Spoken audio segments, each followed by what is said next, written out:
Well, it is the Obstructed View podcast with Matt Mosley. And welcome in. We're taping here at Rogue Media Network just a few minutes after Baylor's excruciating loss at Folsom Field in Boulder, Colorado. And I mean, it makes sense that, and they lose 38-31. You know, for Fox to show the Hail Mary with Cordell Stewart, I'm still, if it weren't so painful, it would almost be funny. I mean, how a team can have that happen, but it is painful. And for Baylor fans and a lot of the people checking in with us, it's inexcusable for a team, and especially in the second half, the defense did everything in its power. They sacked Shedeur time and time again, and when Colorado fought back in the game, the Bears were able to, grab the momentum back, score the touchdown, have them in a good position. Hankins, I mean, I think he's a pretty good kicker, but that's that's a bad, it's a clutch opportunity, 45 yards. If you're a really good kicker, you hit that, and he hooked it. I mean, it's not like, oh, that was really close. He just hooked it bad, didn't hit it well, and put the Bears in a bad situation. So the defense had to step up again. Let me just say, because I think a lot of people listening to this and that listen to me on ESPN Central Texas and then watch us here on the Obstructed View, we'll kind of wonder what I think about what does this mean for Aranda's future, and we'll deal with that. I'll just say, in the moment, I find it to be, it feels like coaching malpractice. And again, sometimes you go, well, Matt, they didn't coach them to allow that to happen. Well, let's walk through that. First of all, with on the play before, Will Sheppard has the ball go off his chest, on at the 5-yard line, and the same Baylor cornerback, Caden Jenkins, is falling down there, and so they're extremely fortunate there. So Colorado has 2 seconds left.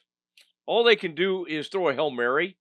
They're at the Baylor 44. They're very fortunate earlier that on an interference call that the ball was not caught by Travis Hunter.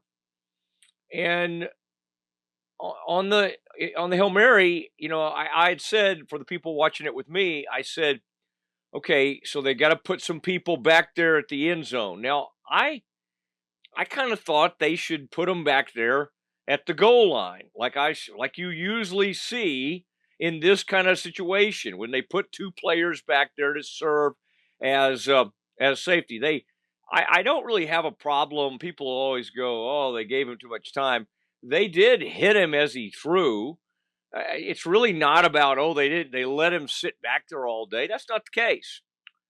Like, how these guys run a route on a Hail Mary from 44 yards out and like have a one-on-one situation is beyond me. Now, Corey Gordon, first of all, they'd had trouble at safety throughout the evening. Devin Lemire was getting turned around and just honestly did not play well. Corey Gordon's a good young player. He came in, actually did some nice things, but that's an easy second guess. It's like, do you want the inexperienced guy in there? And that's what they put in there. They had Corey Gordon. Well, Shedeur flings that ball. I mean, it's like toward the goal line, and Gordon, for whatever reason, I'm sure he was worried about the other receivers, but once that ball's fired, it's all hands on deck, and he was late getting there, way late, I might add. And then Jenkins, it falls down. Now, again, it's rainy. It should never come down to one cornerback getting beat on a route on a Hail Mary. That's crazy. That's insane. Like, I think you'll hear people say things like, that's a fireable offense. for like Aranda. Now they're not going to fire him. They're going to continue. We'll see what happens at the end of the season and all of that. And there'll be some people who do the whole, oh man, they had that game and they played well and oh, proud of the Bears. But you let your team down as a coaching staff, okay? And listen, they ran off Gary Patterson, who, again, not that he would have gone to the game, the consultants don't. They brought in a new consultant. I reported that before the game earlier on Saturday that Baylor has hired DJ Elliott as a consultant. He was the Eagles linebackers coach, used to be the defense coordinator at Kansas and Kentucky and Colorado.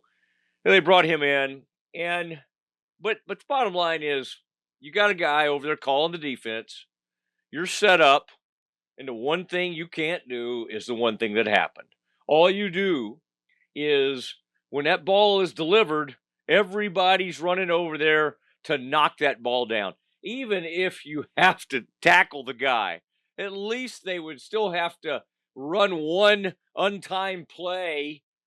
Again, if it happens in the end zone, that's when they, in the college rule, that's when they get to run a play, I believe, from the 1 yard line. But the bottom line is to let that guy have a shot to catch that ball is just, it's on everybody. But I mean, Aranda has to take responsibility, and you are the D. He's the D coordinator. He's the play caller. He's everything. And there'll be people that'll try to defend him. Give me a break. Give me a break. You make enormous money. You put, your team's in position to win, and you don't get it done, and you get beat in the most horrific of fashions. And again, it was controllable. If you're going to put two safeties back there, now let's just talk about this. Let me put the Mosley coaching hat on. And by the way, I'll reach out to all kinds of coaches in response to this. This is moments after the game. I hadn't had time to check with people. But I'll reach out to coaches to go, okay, what would you have done? Here's what I would have done. And I think some coaches will agree with me. If you're going to put safeties back there, line them up next to each other across the goal line. Like, okay, if you want to have one safety playing at the back of the end zone, that's okay.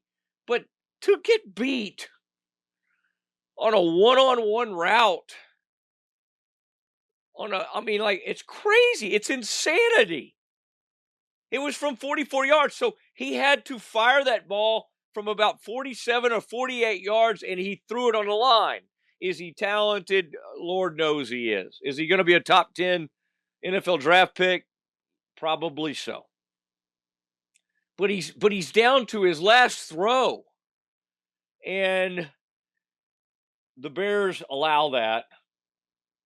And that was LeJontay Wester on the sliding catch. I believe that was number 10. And again, I had this horrible feeling because I've only seen that Cordell Stewart to Michael Westbrook play a million times that they beat Michigan with on the Hail Mary. I remember exactly where I was when I watched it. I remember where I was standing. We all remember those kinds of plays. We remember the Flutie play. We remember the Cordell Stewart play. They show that play, and you're just like, oh, no. Oh, no.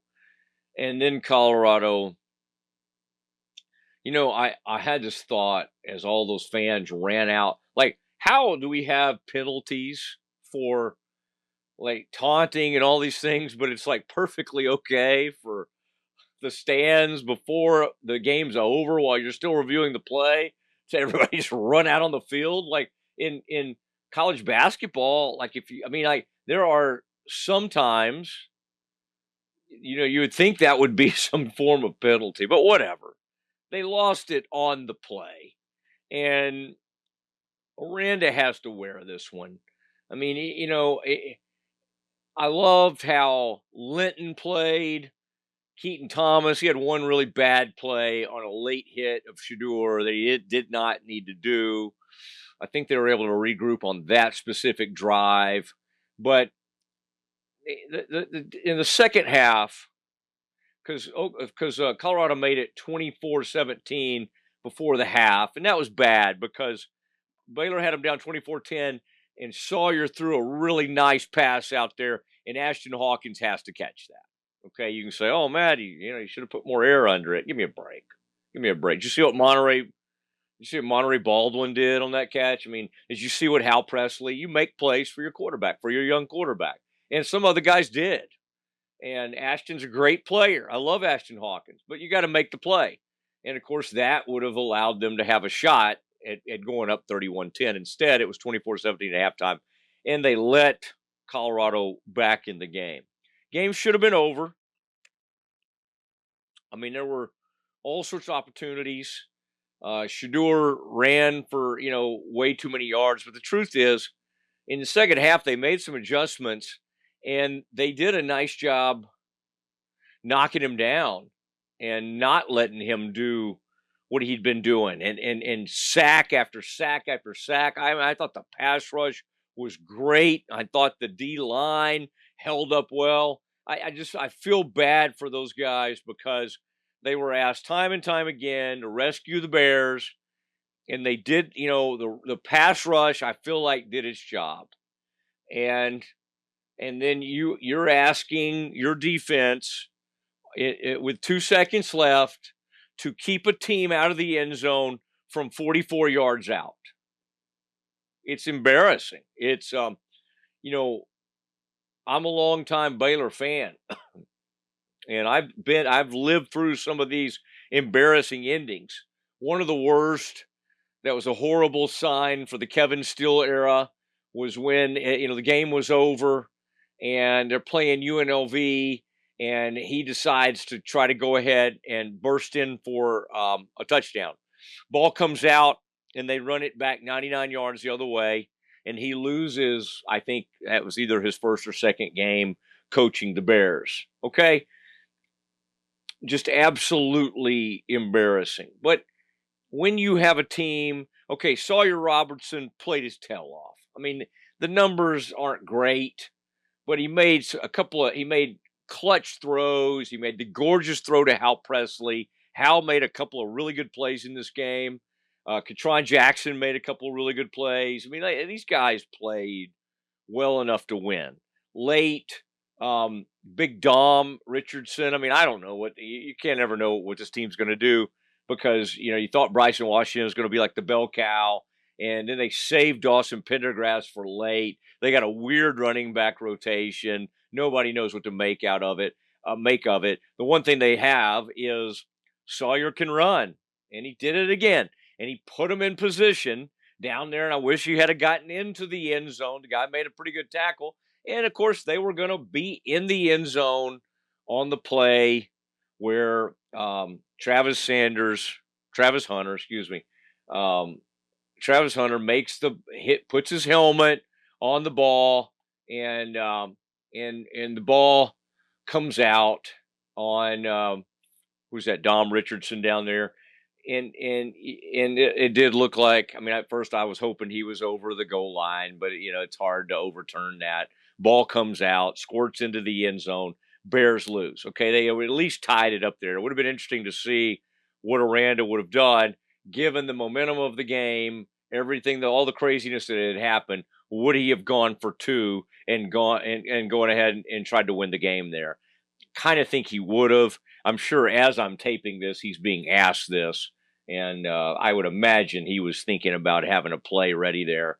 I mean, there's a lot of different things to talk about. We'll be talking about them, but to lose in that fashion. And so the next question becomes like, how do you recover? I think fans and everybody want to know, and our listeners on the podcast, like, how can you recover from that? Well, these guys are pretty resilient. They'll show up, they'll play, but to have a chance to take down Colorado on the road and have a great chance and get beat on a 44-yard Hail Mary. And again, the most galling thing about it is it didn't look like your typical Hail Mary, right? Because they got a matchup they actually liked, and Shedeur threw it on a rope, and the Baylor defender fell down like he'd done the previous play, where they Colorado dropped it. That guy was going to be, he was going to be the the guy that was the the one that everybody beat up on, and yet his teammate comes, Wester, and saves the day. Now again, just so we're clear on this, I don't even so much blame those players. I mean, yeah, you wish Caden Jenkins could keep his feet. Well, it's raining and stuff out there, right? Like the fact that you got a safety kind of hanging out in the back of the end zone and he breaks late on it. I mean, you want to say, well, all right, let's get mad at Corey Gordon, or do you want to hold the coaches accountable? And I think what we do is we hold the coaches accountable and go, there is no way, no matter how great a quarterback he is, there is no way in the world somebody should be able to rip a 46-yard pass and have one person over there trying to make a play on the ball. And by the time Jenkins falls down, you only have the Colorado receiver there. Safety was way late. Safety was, I mean, it's just killer that once that ball was delivered, the safety didn't get a better jump on it. Like, it doesn't make any sense. Now, again, what were they asked to do? Well, they said, hey, go stand in the back of the end zone. And they asked two of those safeties to go back there and stand in the back of the end zone. And, even if you're standing back there at the start of the play, you got to play. You got to start, you keep everything in front of you, but you can't let them score. There can't be a touchdown. So, this is horrible for Dave Aranda. They could have been 3-1, could have been halfway to bowl eligibility. Now they have BYU. BYU's playing as we tape this and had a really pretty big lead, 17-6 lead over Kansas State last time I looked. BYU's going to come in feeling pretty good about itself, most likely. We'll see what happens in that game. I think they're playing up in Provo, so that's going to be a tough comeback for Kansas State. They may do it. But,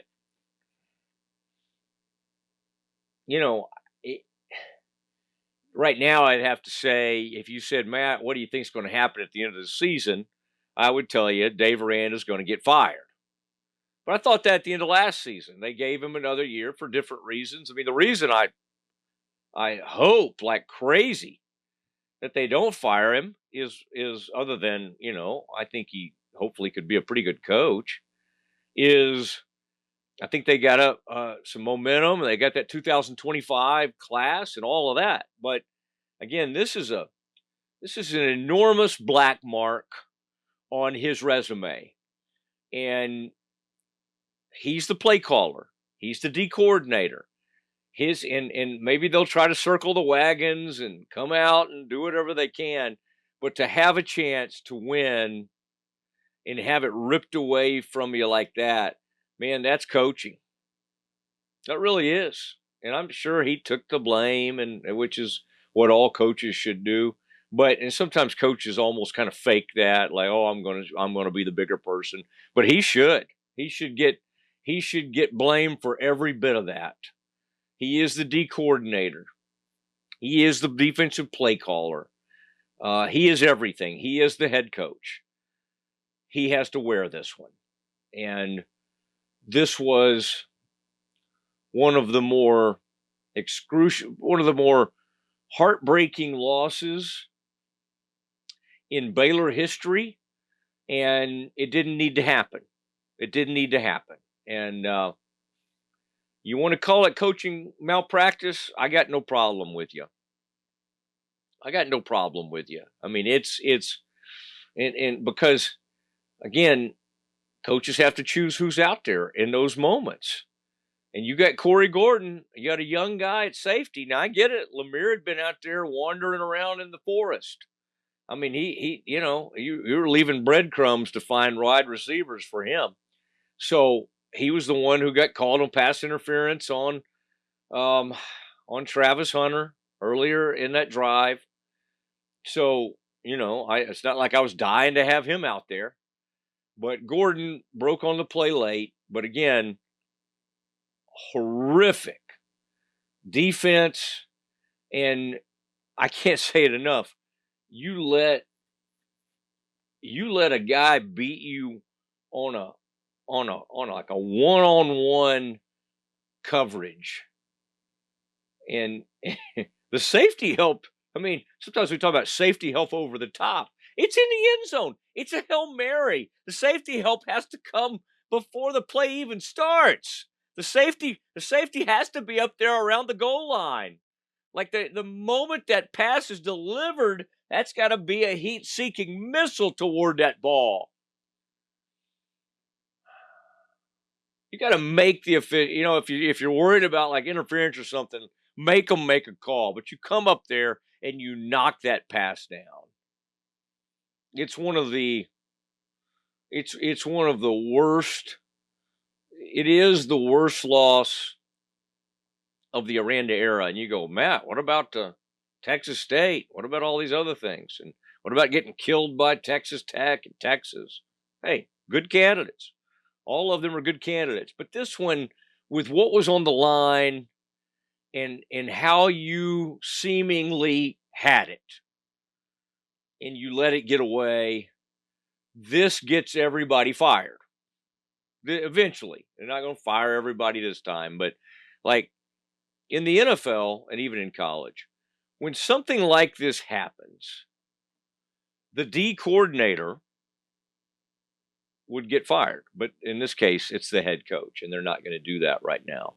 But it's for a team that's or a program that's trying to figure it out and see what's moving forward and how to manage the salary cap coming up, and the NIL and the portal, to have this sort of opportunity and squander it is just awful.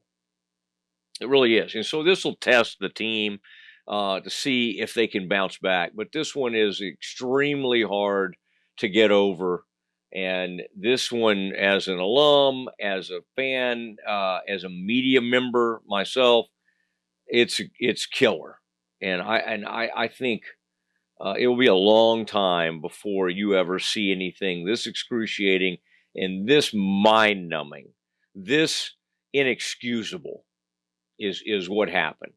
And so, will this be the one we look back on at the end of the season when Dave Aranda is likely let go? Like for instance, if you wanted to ask me, well, what's the percentage, Matt, he's here at the end of the season? Well, it's shifted huge. At 3-1, I mean that's the thin margins in this game. You say it's a game of inches. Well, it's that for jobs. If they're 3-1, you're feeling good. You're halfway to bowl eligibility. You're 2-2, and you lose in that manner. It's pathetic. It's pathetic. And Mack Rhoades, one of the things he'll have to do in the coming weeks is he'll start working ahead. He already has a list in the back of his mind of potential people that he'll go after. But in this day and age, with the way recruiting and the portal and everything is, you have to make some of these decisions in November. You don't wait until December, till the end of the season, decide if you're going to fire a guy or not. Even if they do wait, they'll have to have something in mind. They'll have to have a plan in mind. But make no mistake, what happened at the end of this game probably changed the trajectories of a lot of careers. And it's very unfortunate. I do commend a lot of these players. I thought Steve Linton was unbelievable. Keaton Thomas, Maye was Trevin was just. I mean, Jackie Marshall. You go across the board. Some of the pass rush before he got hurt. Garmin Randolph, he had a big hit. Even on the one he got hurt, it was a big sack. And they adjusted, and a guy that just killed him with his legs, they started sacking him like crazy. They hit him. I mean, that was a fierce, determined, tremendous pass rush that really put the clamps on Shedeur for much of the second half. and then to squander it is just, again, that is the most galling part of it. Now we'll see what they do. They got BYU coming in. They'll try to get this thing to 2-2. Excuse me. They'll try to get it to 3-2. They've now fallen to 2-2, and for all the world, they should be 3-1 and feeling pretty good about themselves. And yet they fly home tonight with just a horrible feeling. And I think the whole fan base feels that right now. So again, we saw it with Kevin Still back in the day. There are certain coaches who, and Kevin Still went back to being a brilliant, defensive mind and defensive coordinator and had a really nice, successful career after that. I'm sure Dave Aranda will do the same. But there are just people that, unfortunately, bad luck seems to find them. And you say, well, man, I don't know if that's fair. Well, here's what's fair. I think you can question Aranda and the coaching staff tremendously for how they handled the end of the game and not putting his team in position to go ahead and close out the game. There is no excuse, and I do believe it will probably it will put an end to a lot of careers. They'll coach again, but I'm saying at Baylor for some of the coaching staff. Who knows? Maybe if they rally and get going and have a really good season, win 6 or 7 games, hopefully we'll be singing a completely different tune. But right now, after 4 games, this was a devastating blow to the Bears. Boy, I want to thank my buddy Zach at Rogue Media Network, staying up late with us and knocking out this reaction podcast. It's the Obstructed View podcast with Matt Mosley. We'll get this up as quickly as we can. And this is raw, but this is right after the game, and I don't think anybody really wants to talk about some of the runs or some of the play calls in the first half. I will say Baldwin did have a gorgeous catch, and again, Sawyer Robertson had a winning effort. He took care of the ball. He ran the ball beautifully. He ran for that long touchdown. He set the team up to tie the game in overtime with his legs, made a huge throw to Hal Presley. Sawyer Robertson is not the problem. Dave Aranda is the problem. And we'll spend the next week or so discussing that and discussing what the future is for this program. For my man Zach and the entire family at Rogue Media Network, it is Matt Mosley for the Obstructed View podcast. Good night, everybody.